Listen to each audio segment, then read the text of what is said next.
నమస్తే KTV news కి స్వాగతం. ముందుగా హెడ్లైన్స్.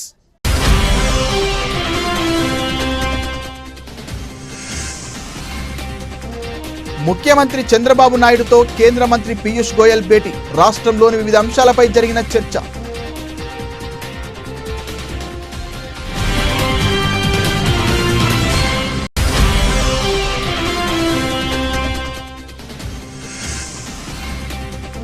ఆరోగ్యకర సమాజ నిర్మాణంలో ప్రతి ఒక్కరూ భాగం కావాలి. ప్రజలకు పిలుపునిచ్చిన జిల్లా కలెక్టర్.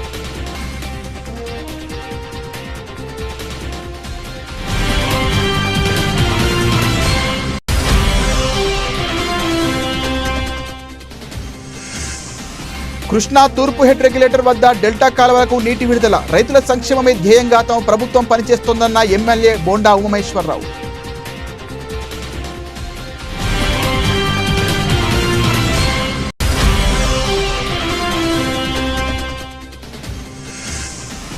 ఇంద్రకీలాద్రిపై అమ్మవారిని దర్శించుకునేందుకు పోటెత్తిన భక్తులు. ఎలాంటి అంతరాయం కలగకుండా ప్రత్యేక చర్యలు తీసుకున్న అధికారులు.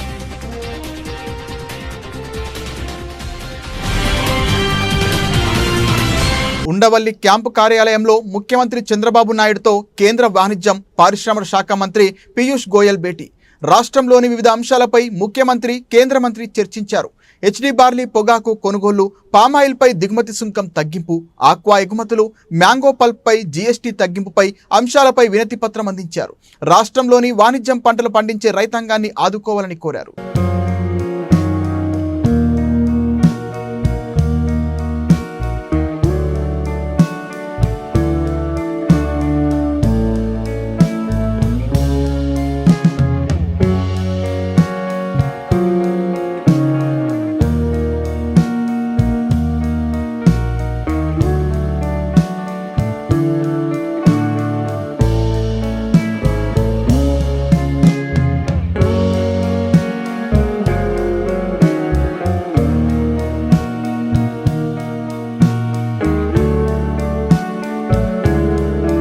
సరళ యోగాసనాల అభ్యసన ద్వారా సంపూర్ణ ఆరోగ్యాన్ని సొంతం చేసుకోవచ్చని, ప్రతి ఆసనంతోనూ ప్రత్యేక ప్రయోజనాలున్నాయని, ఆరోగ్యకర సమాజ నిర్మాణంలో ప్రతి ఒక్కరూ భాగస్వాములు కావాలని జిల్లా కలెక్టర్ డాక్టర్ జి లక్ష్మీజ పేర్కొన్నారు. యోగాంధ్ర మహోత్సవాల కార్యక్రమంలో భాగంగా విజయవాడ బీఆర్టీఎస్ యోగా స్ట్రీట్లో ఆదివారం జరిగిన యోగా అభ్యసన కార్యక్రమంలో కలెక్టర్ లక్ష్మీజ పాల్గొని ఐసిడిఎస్ మత్స్యశాఖ అధికారులు సిబ్బందితో కలిసి యోగాసనాలు వేశారు. ఈ సందర్భంగా కలెక్టర్ లక్ష్మీజ మాట్లాడుతూ, దేశ వారసత్వ సంపదతో అందరికీ ఆరోగ్యం ఆశయంతో ఇంత మంచి కార్యక్రమానికి మార్గనిర్దేశం చేసిన గౌరవ ప్రధాని, గౌరవ ముఖ్యమంత్రికి ధన్యవాదాలు తెలియజేస్తున్నట్లు తెలిపారు. 45 నిమిషాల సరళ యోగాసనాలతో బీపీ, మధుమేహం, ఒత్తిడి, హార్మోన్ల అసమతుల్యం వంటి సమస్యలకు చెక్ పెట్టొచ్చన్నారు. యోగాంధ్ర అభ్యసన కార్యక్రమాలను సద్వినియోగం చేసుకోవాలని సూచించారు. జిల్లాలో జూన్ 21 నాటికి కనీసం 10 లక్షల మందికి యోగాసనాలు నేర్పించే ఉద్దేశంతో 5,000 మంది శిక్షకులతో ప్రతిరోజు గ్రామ, వార్డు సచివాలయ స్థాయిలో కార్యక్రమాలు నిర్వహిస్తున్నామన్నారు. కార్యక్రమంలో ఐసిడిఎస్ పీడీ డి శ్రీలక్ష్మి, మత్స్యశాఖ DD Chakrani, DMHO doctor M Suhasini, doctor NTR వైద్య సేవా coordinator doctor J Suman, Ayush అధికారులు doctor V Rani, doctor Ramatlehi, ICDS మత్స్యశాఖల అధికారులు, సిబ్బంది తదితరులు పాల్గొన్నారు. యోగాంధ్ర కార్యక్రమం అనేది ఒక మాసోత్సవంగా మే 21 తారీఖు నుంచి జూన్ 21 తారీఖు వరకు మన రాష్ట్రంలో ఒక పండుగ వాతావరణం లాగా జరుపుకోవడం జరుగుతూ ఉంది. దీనికి ప్రోత్సాహమిస్తున్న గౌరవ ముఖ్యమంత్రి వర్యులు, అలాగే గౌరవ ప్రధానమంత్రి వర్యులకి ధన్యవాదాలు తెలియజేసుకుంటూ, అంతర్జాతీయ యోగా దినోత్సవం జూన్ 21 తారీఖున మనము మన దేశ సంపదనైన ఈ యోగా గురించి చర్చించుకోవడం, దీన్ని ప్రాక్టీస్ చేయడం, అలాగే ఈ అంతర్జాతీయ యోగా దినోత్సవాన్ని దేశంలోనే కాకుండా ఇతర దేశాలలో కూడా దాదాపుగా 70 దేశాలలో ప్రపంచవ్యాప్తంగా ఈరోజు చేసుకుంటున్నారు. ఎందుకంటే ఈ యోగా అనేది అంత ప్రాముఖ్యమైనది. మనం ఏ మెడిసిన్స్ లేకుండా, ఎక్కడ హాస్పిటల్స్ వెళ్ళకుండా మన ఇంట్లోనే ఒక అరగంట, 30 గంట, 1 గంట ఈ యోగాని ప్రాక్టీస్ చేస్తే మన ఆరోగ్యం బాగుంటుంది. లైఫ్ స్టైల్ డిసీజెస్ అయిన ఈ బీపీ, షుగరు, అట్లాగే ఈ హార్మోన్ ఇంబ్యాలెన్స్, పీసీఓడి అంట, ఈ మూడ్ స్వింగ్, డిప్రెషన్, ఇటువంటి అన్నిటికీ పరిష్కారం ఈ యోగాలో ఉంది.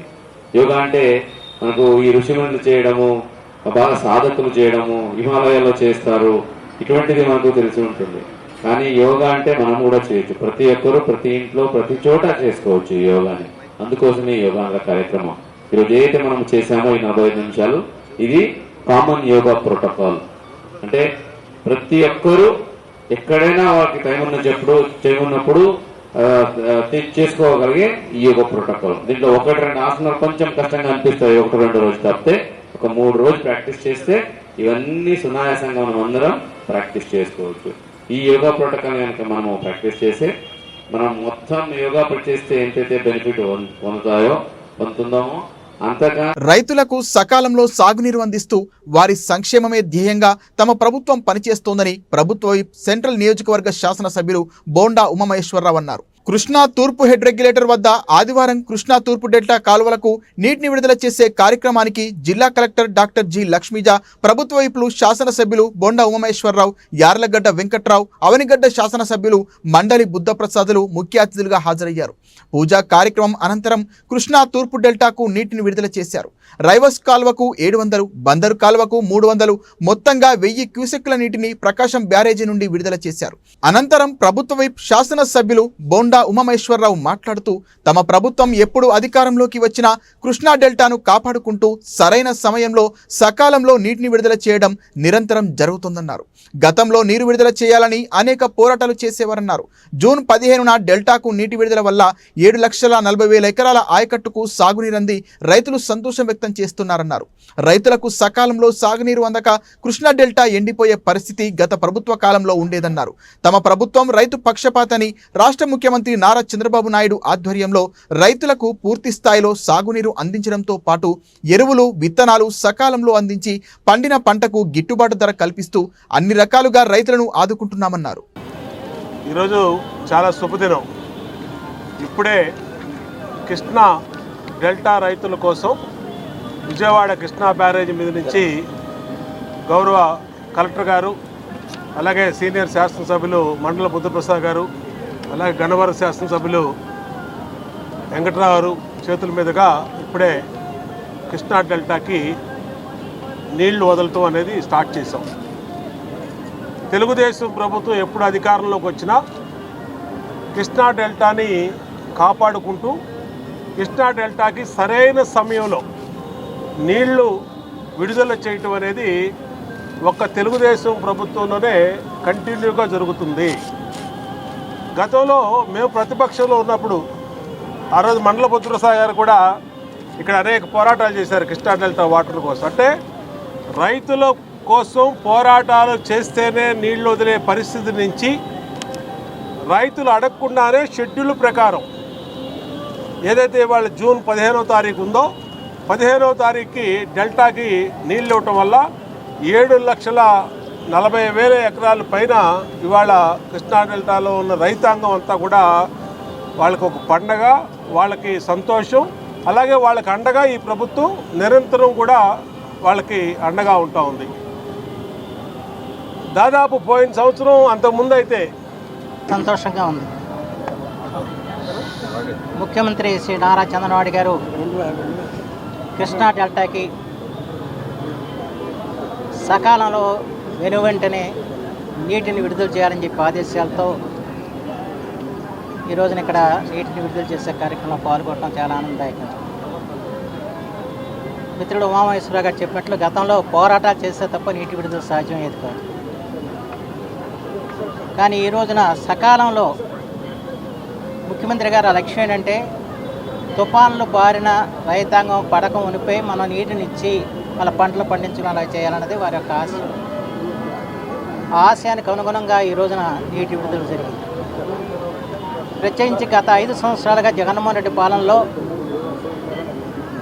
ఈ జలవనరుల శాఖ నామరూపాలు లేని పరిస్థితి కల్పించారు. ఎక్కడ కూడా నిధులు ఇచ్చిన పరిస్థితి లేదు. కనీసం మురుగు కాలువల్లోనూ కాలువల్లోనూ తూటుకాడ, గురపటెక్క, కెక్కిస్స లాంటివి కూడా తీసిన పరిస్థితి లేదు. దానివల్ల కొద్దిపాటి వర్షానికే రైతాంగం తీవ్రంగా నష్టపోయిన పరిస్థితి. చంద్రబాబు గారు ముఖ్యమంత్రి కాగానే ఇరిగేషన్ మంత్రిగా శ్రీ నిమ్మల రామానాయుడు గారు 6 కాలం కష్టపడే రైతు సోదరుల కోసం కూటమి ప్రభుత్వం మన 3వ తారీఖున కృష్ణా జిల్లా ఇరిగేషన్ అధికారులతో కృష్ణా జిల్లా కలెక్టర్తో సమావేశం ఏర్పాటు చేసిన సంగతి మీడియా సోదరులకు తెలిసిందే. 10వ తారీఖే నీళ్లు ఉందామని ఉద్దేశం, కానీ రైతులు దుక్కి దున్నని పరిస్థితి, రైతులు నారుమళ్ళు పోతాకి రెడీ అవ్వలేదని చెప్పి దాన్ని 15వ తారీఖు వాయిదా వేసిన పరిస్థితి. గత ప్రభుత్వం ఖరీఫ్కి కానీ రబీకి కానీ నీళ్లు ఇస్తామో ఇవ్వమో చెప్పకుండా రైతు సోదరులను ఇబ్బంది పెట్టిన పరిస్థితి మనం గత 5 సంవత్సరాలు గత పాలకుల వ్యవహారం మనం చూసిన పరిస్థితి. ఆఖరికి కనీసం గండ్లు పూడ్చడానికి ఒక తట్టమట్టి వేయటం కానీ, లేకపోతే గట్టులు స్ట్రెంథన్ చేయడానికి ఒక తట్టమట్టి వేయటం కానీ తీయటం కానీ ఎంతసేపు అమ్ముకుంటాకి తవ్వి దారుణంగా తవ్విన పరిస్థితి గన్నవరం నియోజకవర్గమైనా బయటైనా. మొన్న అంబాపురం దగ్గర వరదలు రావడానికి, సింగనగర్ దగ్గర వరదలకు కూడా బుడమేరు ఫ్లడ్స్ ఈ స్థాయిలో కాకపోయినా కొంతమేరకు రావడానికి కారణం ఈ మట్టి తవ్విన పాపం. అలాగే గత పాలకులు తూటికాడ కూడా తీయని పరిస్థితి. 5 సంవత్సరాల్లో డెల్టా మీద అసలు 10 పైసలు కూడా ఖర్చు పెట్టిన పరిస్థితి.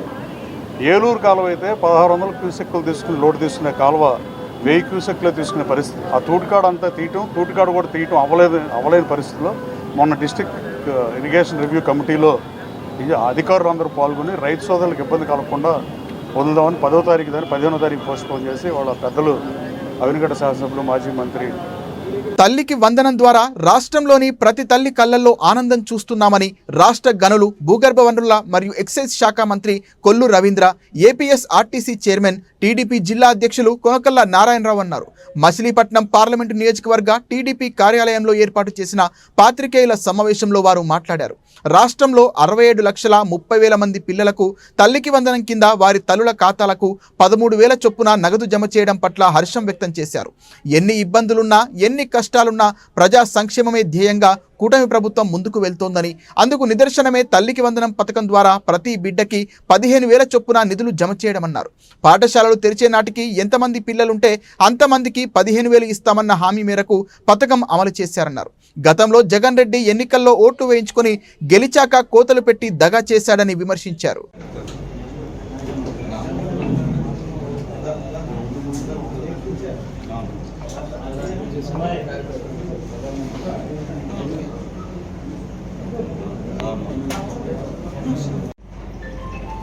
అన్ని రకాలుగా అభివృద్ధిని కోల్పోయి ఒక పక్కన ప్రజల్ని, రాష్ట్రాన్ని ఇబ్బంది పెడతా ఉంటే ఆనాడు కూటమి ప్రభుత్వం ప్రజలకు హామీ ఇచ్చింది. 3,000 రూపాయల పెన్షన్ని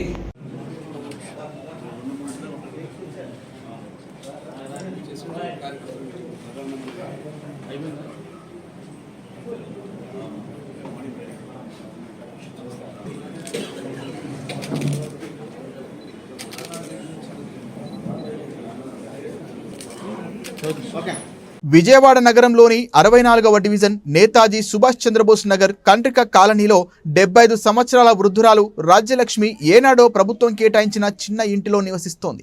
ఈ గృహం స్లాబ్ దెబ్బతిని కూలిపోవడానికి సిద్ధంగా ఉంది. బిక్కుబిక్కుమంటూ వృద్ధురాలు ఒక్కరే నివాసం ఉంటున్నారు. మీటర్ పనిచేయడం లేదనే సాకుతో ఆదాని కంపెనీ సిబ్బంది మోసపూరితంగా వృద్ధురాలి ఇంట్లో పాత మీటర్ తొలగించి ప్రీపెయిడ్ స్మార్ట్ మీటర్ను బిగించారు. సమాచారం తెలుసుకున్న స్థానిక సిపిఎం కార్యకర్తలు స్మార్ట్ మీటర్ ప్రమాదాన్ని వివరించగా రాజ్యలక్ష్మి, ఇతర స్థానిక ప్రజలు ప్రభుత్వంపై ఆగ్రహం వ్యక్తం చేశారు. సిపిఎం కార్యకర్తలు స్థానికులతో కలిసి రాజ్యలక్ష్మి ఆందోళన నిర్వహించారు. సమాచారం తెలుసుకున్న అనంతరం నేడు సిపిఎం రాష్ట్ర కార్యదర్శి వర్గ సభ్యులు సిహెచ్ బాబురావు నేడు కంట్రిక కాలనీలో పర్యటించి స్మార్ట్ మీటర్కు వ్యతిరేకంగా పోరాడిన రాజ్యలక్ష్మిని, స్థానిక ప్రజలను అభినందించారు. రాజ్యలక్ష్మి గృహాన్ని సందర్శించారు. కాలనీలో బాబురావు, సిపిఎం కార్యకర్తలు వివిధ ప్రాంతాల్లో పర్యటించి స్మార్ట్ మీటర్లపై ప్రజలను చైతన్యపరిచారు. కరపత్రాలు పంపిణీ చేశారు. ఈ సందర్భంగా బాబురావు మాట్లాడుతూ కూటమి ప్రభుత్వం సంవత్సరం పూర్తయిన సందర్భంలో తొలి అడుగు పేరుతో సంబరాలు చేస్తోంది. విద్యుత్ విషయంలో కూటమి ప్రభుత్వం తొలి అడుగులోనే తప్పటడుగు వేసింది. విజయవాడలోని నేతాజీ సుభాష్ చంద్రబోస్ నగర్ కండ్రిక కాలనీలో రాజ్యలక్ష్మి అనే వృద్ధురాలికి ఇల్లు కూలిపోతూ ఉంది. ప్రభుత్వం పేదవారికి ఇచ్చినటువంటి ఇల్లువి, పేదలకి P4 పేరుతో సహకారం అందిస్తామని చెప్పినటువంటి ప్రభుత్వం కరెంటు ఛార్జీలు, సర్దుబాటు ఛార్జీలు పెంచేసింది. ఇప్పుడు దొంగచాటుగా వచ్చి అదానీ స్మార్ట్ మీటర్లు బిగిస్తున్నారు. ఇదే మీటర్ బిల్లు రావటం లేదని ఫిర్యాదు చేస్తే దాని సంగతి చేయకుండా అదానీ కంపెనీకి సంబంధించిన మీటర్ను మార్చేశాడు. మీటర్ మార్చారని అనుకున్నారు. ఈ విషయం తెలిసిన తర్వాత వారు, స్థానికులు, సిపిఎం కార్యకర్తలు అందరూ కలిపి ఈ అదానీ స్మార్ట్ మీటర్ బాగోతాన్ని చెప్పిన తర్వాత ప్రజలందరూ ఆందోళన చేశారు. మీరు ఈ స్మార్ట్ మీటర్లు తీయకపోతే ఊరుకోమని హెచ్చరించిన తర్వాత మళ్ళీ ఆ అదానీ స్మార్ట్ మీటర్ తీసి మళ్ళీ డిజిటల్ పాత మీటర్ని ఇక్కడ ఏర్పాటు చేయడం జరిగింది. అంటే ఈ అదానీ స్మార్ట్ మీటర్లు దొంగచాటున ప్రజల కళ్ళు గప్పి ప్రభుత్వ అండతో మోసం చేసి ఇళ్లల్లో మారుస్తున్నారు. కొత్తగా కట్టుకునే ఇళ్లకి మీటర్లు మార్చడం లేదు, కంప్లైంట్ ఉన్న ఇళ్లకి మీటర్లు మార్చేయటం లేదు, ఇంట్లో లేనప్పుడు వచ్చేసి మీటర్లు మార్చేయటం. అలాగే ఈ మీటర్ వల్ల లాభం ఉందని చెప్పి జనాలను మోసం చేసి మీటర్లు మార్చడం. ఇలా ప్రభుత్వం దొంగచాటుగా ఈ మీటర్లు బిగిస్తూ ఉంది. ఈ అదానీ స్మార్ట్ మీటర్లు అంటే మన ఇంట్లోకి దొంగలు ప్రవేశిస్తే, దోపిడీదారులు ప్రవేశిస్తే ఎలా ఉంటుందో అదానీ మీటర్ని తీసుకొచ్చి పెట్టారంటే శాశ్వతంగా మన్ని కరెంటు పేరుతో దోపిడీ చేయడానికి అవకాశం ఇచ్చినట్టే. మన ఇంట్లో అదానీకి ఎందుకు అవకాశం ఇవ్వాలి? ప్రభుత్వం అండతో అదానీ మన ఇంట్లో ప్రవేశిస్తున్నాడు, మనని కొల్లగొట్టడానికి ప్రవేశిస్తున్నారు. ఈ స్మార్ట్ మీటర్ను అడ్డం పెట్టుకుంటున్నారు. అందుకే ప్రజలందరూ తిరగబడాలి. గతంలో తెలుగుదేశం నాయకులు చంద్రబాబు గారైనా లోకేష్ గారైనా ఏం చెప్పారు? అదానీ మీటర్లు లేదు, స్మార్ట్ మీటర్లు పెడితే పగలగొట్టండి అన్నారు. ఇప్పటికే రాష్ట్రంలో జనం తెలుసుకుంటున్నారు. నంద్యాల జిల్లా బేతంచెర్లలో స్మార్ట్ మీటర్లు పెడతా ఉంటే పగలగొట్టారు అడ్డుకుని. గుడివాడలో జనం అడ్డుకున్నారు, ప్రతిఘటించారు, వాటిని పగలగొట్టారు. గుంటూరులో సుందరయ్య కాలనీలో స్మార్ట్ మీటర్లు బిగిచ్చేస్తే మళ్ళీ పోరాడితే 50 ఏళ్లకి మళ్ళీ ఆ స్మార్ట్ మీటర్లు తీసేసి పాత మీటర్లే పెట్టారు. ఇప్పుడు కండ్రికలో అంటే ప్రజల ప్రతిఘటన పెరుగుతూ ఉంది.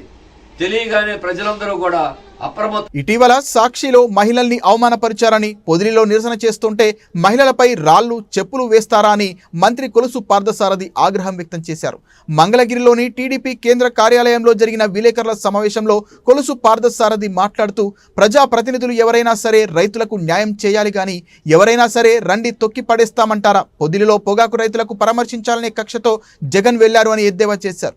పరామర్శ ముసుగులో ఇటువంటి విధ్వంసకర పనులు చేసేవారిని రైతు సోదరులు క్షమించరని పేర్కొన్నారు. సమాజంలో తమ మనోభావాలు దెబ్బతిన్నాయని మహిళలు వారిని రక్షించబోయిన పోలీసుల మీద రాళ్లు, చెప్పులు వేశారని ఎద్దేవా చేశారు. ఇక్కడ ఎవడైనా రాని తొక్కి పడేస్తాం. అసలు ఈ ర్యాలీ ఉద్దేశానికి ఆ ప్లే కార్డులో ప్రదర్శించిన దానికి ఏమైనా సంబంధం ఉందా అని చెప్పేసి అడుగుతా ఉన్నాను. అంటే రైతులు తొక్కి పడేస్తారా, లేకపోతే రైతులు ప్రజలను తొక్కి పడేస్తారా? ఒకసారి రైతు సోదరులు కూడా ఆలోచించాలి. ఏదైతే రైతుల ముసుగులో, వ్యవసాయ ముసుగులో ఇటువంటి విధ్వంసకర రాజకీయాలు చేసే వాళ్ళని రైతు సోదరులు గమనించాలని చెప్పేసి మనం చేస్తాం. ఎందుకంటే సమాజంలో ఉన్నత విలువలు కాపాడేది రైతు సమాజం, అది అందరికీ తెలిసిందే. అటువంటి ప్లే కార్డులు ఇక్కడ చూడండి, ఏ విధంగా రాళ్లు వేసి పారిపోతారో ఒకసారి చూడండి. ఇగోండి రాళ్ళు ఏ విధంగా వేస్తున్నారో ఒక్కసారి ఆలోచించేయండి. అంటే ఆ విధంగా రాళ్లు వేస్తూ ఉంటే, మహిళల మీద, పోలీసుల మీద రాళ్లు వేస్తూ ఉంటే ప్రభుత్వం చూస్తూ ఉండాలా అని చెప్పేసి నేను ప్రశ్నిస్తా ఉన్నాను. ఇదిగోండి, ఇందాక ఒక అబ్బాయి గళ్ళ చొక్కానో లేదా రంగు చొక్కానో వేసుకున్న అబ్బాయి, ఇప్పుడేమో తెల్ల చొక్కా వేసుకున్న అతను ఏ విధంగా అక్కడక్కడ మనుషులు పెట్టి రాళ్ళు యూజ్ చేస్తున్నాడో ఒకసారి చూడమని చెప్పేసి మనం చేస్తా ఉన్నాను నేను. ఇదిగోండి, ఇతను ఒకడు, ఇంకొక విజువల్స్లో వేరే అతను.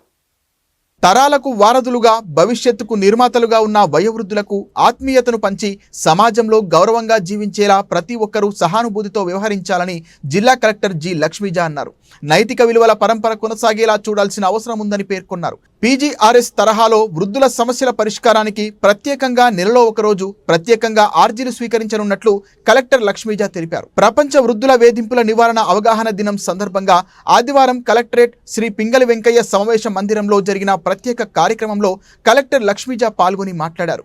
వయోవృద్ధుల హక్కుల పరిరక్షణకు డివిజనల్, జిల్లా స్థాయిలో ప్రత్యేకంగా దృష్టి సారించడం జరుగుతోందని, ఫిర్యాదుల సత్వర పరిష్కారానికి కృషి చేస్తున్నామన్నారు. వృద్ధుల అనుభవం వెలకొట్టలేని అమూల్య సంపద అని, వారిని మనం ఇప్పుడు ఎలా చూస్తామో భవిష్యత్తులో మన పిల్లలు మనల్ని అలా చూస్తారన్న విషయాన్ని గుర్తుంచుకోవాలన్నారు. వృద్ధులు ఆరోగ్యంగా, సుసంపన్నంగా, ఆనందంగా ఉన్నప్పుడే స్వర్ణాంధ్ర సాకారమవుతుందన్నారు. స్విట్జర్లాండ్ తరహాలో వృద్ధులకు సేవ చేసి క్రెడిట్స్ పోగేసుకుని అవసరమైనప్పుడు తిరిగి ఉపయోగించుకునే టైం బ్యాంకు విధానాన్ని జిల్లాలో అమలు చేసేందుకు చర్యలు తీసుకున్నట్లు వెల్లడించారు. కేంద్ర రాష్ట్ర ప్రభుత్వాల వికసిత్ భారత్, స్వర్ణాంధ్ర సాకారానికి వయోవృద్ధులు తోడ్పాటును అందించాలని విజ్ఞప్తి చేశారు. ప్రధానమంత్రి జన్ ఆరోగ్య యోజన కార్డులు పొందేందుకు రిజిస్టర్ చేసుకోవాలన్నారు. పీజీఆర్ఎస్ తరహాలో వృద్ధుల సమస్యల పరిష్కారానికి ప్రత్యేకంగా నెలలో ఒకరోజు ప్రత్యేకంగా ఆర్జీలు స్వీకరించనున్నట్లు కలెక్టర్ లక్ష్మీజ తెలిపారు. సరళ యోగాసనాల ఆచరణల ద్వారా ఆరోగ్యవంతంగా ఉండొచ్చని ఆయన సూచించారు. అందరికీ నమస్కారం. ఈరోజు ప్రపంచ వృద్ధుల వేధింపుల అవగాహన దినోత్సవం ఈరోజు నిర్వహించడం జరుగుతూ ఉంది. సీనియర్ సిటిజన్స్, వృద్ధులు, వయోవృద్ధులు ఎవరైతే ఉన్నారో సో వాళ్ళ జీవితం బాగుండాలంటే వాళ్ళకి సపోర్టింగ్ సిస్టమ్ ఉండాలి. ఎక్కడైనా వాళ్ళకి అట్రాసిటీస్, వేధింపులు జరుగుతూ ఉందంటే దాన్ని అరికట్టాలి. దానికి యంత్రాంగం మొత్తం పోలీస్ నుంచి, రెవెన్యూ నుంచి, అలాగే డిపార్ట్మెంట్స్ అందరూ ముందుకు రావాలి, సహకరించాలి. ఏదైతే సీనియర్ సిటిజన్స్ రైట్స్ ఉన్నాయో ఆ రైట్స్ని ప్రొటెక్ట్ చేయాలి. వాళ్ళు యంగ్గా ఉన్నప్పుడు ఈ సమాజం పురోగతికి, సమాజం డెవలప్మెంట్కి ఎంతో కృషి చేసి ఇప్పుడు ఏజ్ అయ్యి ఉన్నారు. సో ఇప్పుడు వాళ్ళ దగ్గర ఎక్స్పీరియన్స్ ఉంది. సో దాన్ని మనము ఉపయోగించుకుంటూ ఇప్పుడు ఉన్న యూత్స్కి, ఇప్పుడు ఉన్న యంగ్ జనరేషన్స్కి వాళ్ళ మార్గదర్శకాలను ఇప్పిస్తూ యంగ్ జనరేషన్ని మంచి దిశలో తీసుకెళ్ళడానికి ఎంతో సీనియర్ సిటిజన్స్ మనకు ఉపయోగపడతారు. సో ఆ ప్రకారంగా వాళ్ళని ఒక రిసోర్స్గా మనము కన్సిడర్ చేసి రిసోర్స్ఫుల్గా వాడుకొని ఇప్పుడు ఏదైతే సమాజం ఉందో దీనికి మళ్ళీ ఇంకా పురోగతి ముందుకు వృద్ధి చెందడానికి ఉపయోగపడేలాగా మనము సిస్టమ్ ముందుకు తీసుకెళ్లాల్సి ఉంటుంది. కాబట్టి ఈరోజు ఎన్టీఆర్ జిల్లాలో కూడా ఈ కార్యక్రమం నిర్వహించడం జరిగింది. ఈ కార్యక్రమం ద్వారా ఇప్పుడే చర్చలు చేసి మనం ప్రతి నెల ఒకరోజు ప్రత్యేకంగా వృద్ధుల కోసమే ఒక గ్రీవియన్స్ రోజును కూడా పెట్టడం జరుగుతూ ఉంది. అట్లాగే ఈ టైం బ్యాంక్ అనే కాన్సెప్ట్ అయితే ఉంది. ఎట్లాగైతే మనము ఈ డబ్బులు అదా చేసి బ్యాంకులో వేసుకుంటాం, అలాగా సీనియర్ సిటిజన్స్కి, వృద్ధులకి హెల్ప్ చేస్తే యూత్స్ సో వాళ్ళ ఖాతాలో టైం అలా సేవ్ అవుతుంది. అది ఒక రిజిస్టర్ మెయింటైన్ చేసుకుంటూ నెక్స్ట్ వాళ్ళకి కావాల్సి వాళ్ళ ఇంటి వాళ్ళకో లేదా వేరే వాళ్ళకో లేదా వాళ్ళకే నెక్స్ట్ టైం ఎవరికైనా వేరే సైడ్ నుంచి హెల్ప్ కావాలంటే సో దాన్ని ఎన్కాష్ చేసుకునేలాగా ఆ క్రెడిట్ని, ఆ టైం బ్యాంక్లో ఉన్న టైంని వీళ్ళు వాడుకునేలాగా ఒక టైం బ్యాంక్ కూడా మనము రెడీ చేయడం జరుగుతుంది. ఇదే కాకుండా ఏదైతే యంగ్ జనరేషన్స్, స్కూల్ పిల్లలు, యూత్స్ ఉన్నారో వీళ్ళకి సీనియర్స్ నుంచి చాలా వరకు ఆ వాల్యూ సిస్టమ్ ట్రాన్స్మిషన్ చాలా అవసరం. సో వాల్యూ సిస్టమ్ అనేది తరతరాలుగా వస్తుంది. అంటే కూడా వృద్ధులు మనం ఎలా గౌరవంగా ఉండాలి అనేది నా అభిప్రాయంగా చెప్తున్నాను. వాసవ్య మహిళా మండలి నుంచి మావి చిన్న చిన్న సలహాలు ఏంటంటే, మనం హాస్పిటల్లో వృద్ధులు ఉన్నప్పుడు వాళ్ళకి కంపెనీ ఎవరు ఉండట్లేదు హాస్పిటల్లో. అలాంటి చోట్ల మనకి ఎవరైనా కంపెనీ ఉండేటట్లు చేయడం. అక్కడ మనం ఈ టైం బ్యాంక్ అని స్విట్జర్లాండ్లో ప్రవేశపెట్టారు. దాన్ని మనం ఇక్కడ ఎన్టీఆర్ జిల్లాలో వినూత్నంగా చేస్తే గనక అదొకటి బాగుంటుంది. అలాగే వృద్ధులమి మన సమస్యలే మనం చెప్పుకుంటా ఉంటే మన సమస్య మనకు పెద్దగా ఉంటుంది. దాంతోపాటు ఇంకొక 10 మందితో మనం కలిసినప్పుడు మన సమస్య చిన్నదైపోతుంటుంది. అలాగే నెట్వర్కింగ్ సిస్టమ్ ఒకటి, దగ్గరలో ఉన్న స్కూల్స్కి వృద్ధులు వెళ్ళి మన విలువల గురించి చెప్పేటట్లు చాలా ప్రధానం. ఎందుకంటే స్టేట్ లెవెల్ నుంచి కూడా చీఫ్ మినిస్టర్ గారు విలువలు పెరగాలి అని అంటున్నారు. సో వృద్ధులందరూ కూడా చాలా ఒక విలువలున్న ఒక సమాజంలోంచి ఇప్పుడు ఒక టెక్నాలజీ యుగంలోకి మనం వచ్చాం. కాబట్టి మనం అనుభవించింది ఏంటి పిల్లలకి చక్కగా స్టోరీస్ లాగా చెప్తే గనక అది చాలా బాగుంటుంది. ఎందుకంటే నేను రోజు మా మనవడితో అలాంటివే చెప్తూ ఉంటాను. కాబట్టి మా నానమ్మ పేరేంటో కూడా వాడు చెప్తూ ఉంటాడు, మా అమ్మమ్మ పేరేంటో కూడా వాడు చెప్తూ ఉంటాడు. సో పిల్లలకి తరతరాలుగా మనం ఎలాంటి జీవితంతో వచ్చాము అనేది వాళ్ళకి తెలియజేస్తే గనక ఇప్పుడున్న మనకి సోషల్ మీడియాలో కానీ యూట్యూబ్లో కానీ వీటిలో వచ్చే ప్రభావం పిల్లలకి తగ్గి ఇది చెయ్యొచ్చా అని మనల్ని అడుగుతూ ఉంటారు. లేకపోతే ఏంటంటే వాళ్ళు అదే ఒక రోల్ మోడల్ కింద అనుకుని చేస్తూ ఉంటారు. సో ఇవన్నీ మనం చేస్తే కనుక మనం ఎన్టీఆర్ జిల్లాని ఒక పైలట్ ఇంటర్వెన్షన్స్ చేసి స్టేట్కి ఒక రోల్ మోడల్ డిస్ట్రిక్ట్గా మనం వృద్ధులకి చేద్దాము. సీనియర్ సిటిజన్ సమస్య ఒక జాతీయ సమస్యగా తయారైంది. పూర్వం ఉమ్మడి కుటుంబాలు ఉండేవి, మనందరికీ తెలుసు. 4-5 తరాలుగా కలిసి ఉండేవారు. ఆనాడు గ్రామీణ వాతావరణంలో అన్నీ కూడా గ్రామ స్వయం సమృద్ధిగా ఉండి బయటికి వెళ్ళే అవకాశాలు చాలా తక్కువ ఉండేవి. ఆనాడు వృత్తి వ్యాపారాలు వంశపారంపర్యంగా జరుగుతుండేవి. ఆనాడు పెద్దల్ని 4 పిల్లలు ఉంటారు కాబట్టి ఎవరో ఒకరు వాళ్ళ యొక్క జాగ్రత్తలు తీసుకునేవారు. రాను రాను పారిశ్రామిక యుగం అట్లాగనే ఉత్పత్తులు మన ఈ గ్లోబలైజేషన్ కమ్యూనికేషన్స్ పెరగటం వల్ల గ్లోబలైజేషన్ వచ్చిన తర్వాత ప్రపంచమంతా కుగ్రామైన తర్వాత పిల్లలు ఎక్కడెక్కడో ఉద్యోగరీత్యా వ్యాపారరీత్యా వెళ్ళిపోవడము, పెద్దవాళ్ళు వారు ఉంటున్నటువంటి గ్రామంలో ఉండి వారు అనేక సమస్యలు ఎదుర్కొనే చూసేవాళ్ళు లేక పలకరించేవాళ్ళు లేక చాలా ఇబ్బందులు ఎదుర్కొంటున్నారు. ఇటువంటి పరిస్థితుల్లో మరి ఐక్యరాజ్య సమితి వారు కూడాను మొత్తం ప్రపంచం మొత్తం కూడా అనేక విషయాలు పరిశీలించి వృద్ధులకి సీనియర్ సిటిజన్స్కి ఎంతో కొంత వాళ్ళకి వెల్ఫేర్ కోసం కొన్ని కార్యక్రమాలు చేపట్టాలని చెప్పేసి అని ప్రపంచ దేశాలకి కొన్ని గైడ్లైన్స్ ఇవ్వటం, దాని ప్రకారంగా మన భారత ప్రభుత్వం కూడా నేషనల్ పాలసీని ఒకటి అనౌన్స్ చేయడం, దానికి అనుగుణంగా మన రాష్ట్ర ప్రభుత్వాలు కూడా ఒక యాక్షన్ ప్లాన్ తయారు చేసి సీనియర్ సిటిజన్స్ యొక్క వెల్ఫేర్ కోసం అనేక రకాల పథకాలను కూడా చేపట్టడం జరిగింది. అందుట్లో భాగంగానే మరి వాళ్ళ నిరుద్యోగ సమస్య పెరిగింది. ప్రైవేటు ఉద్యోగాలు అవి కూడా మీకు ఇదివరట్లాగా మనకి పెన్షన్లు వచ్చే ఉద్యోగాలు భవిష్యత్తులో లేవు. ఇప్పుడు ఈ పరిస్థితులు ఏమంటే ఉద్యోగ భద్రత లేదు, భవిష్యత్తు చాలా ప్రమాదకరంగా ఉంది.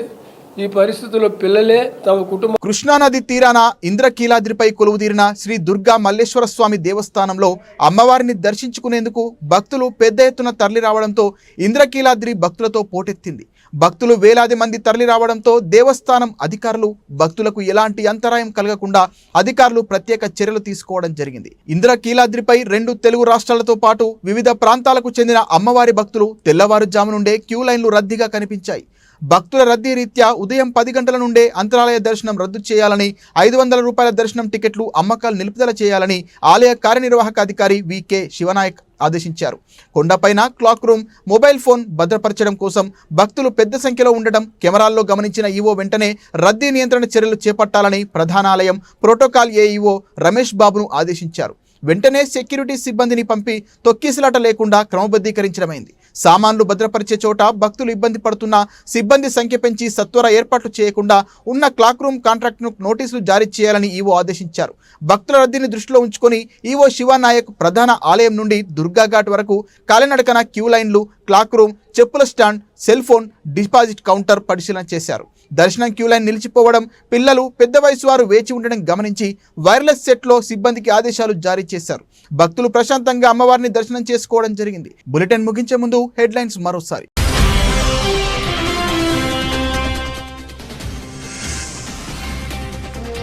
ముఖ్యమంత్రి చంద్రబాబు నాయుడుతో కేంద్ర మంత్రి పీయూష్ గోయల్ భేటీ, రాష్ట్రంలోని వివిధ అంశాలపై జరిగిన చర్చ.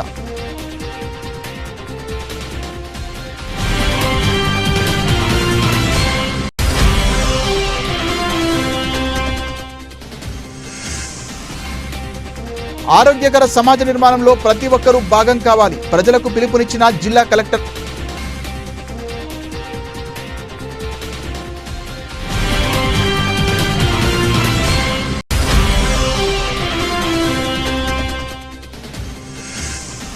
కృష్ణా తూర్పు హెడ్ రెగ్యులేటర్ వద్ద డెల్టా కాలువలకు నీటి విడుదల, రైతుల సంక్షేమమే ధ్యేయంగా తమ ప్రభుత్వం పనిచేస్తోందన్న ఎమ్మెల్యే బోండా ఉమేశ్వరరావు.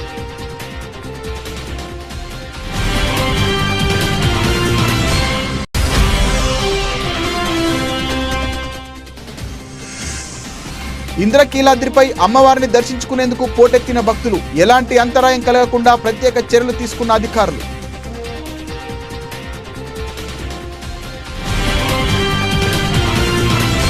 ఇది ఇవాల్టి బులెటిన్. మరిన్ని వార్తల సమాహారంతో మళ్ళీ కలుద్దాం. నమస్తే.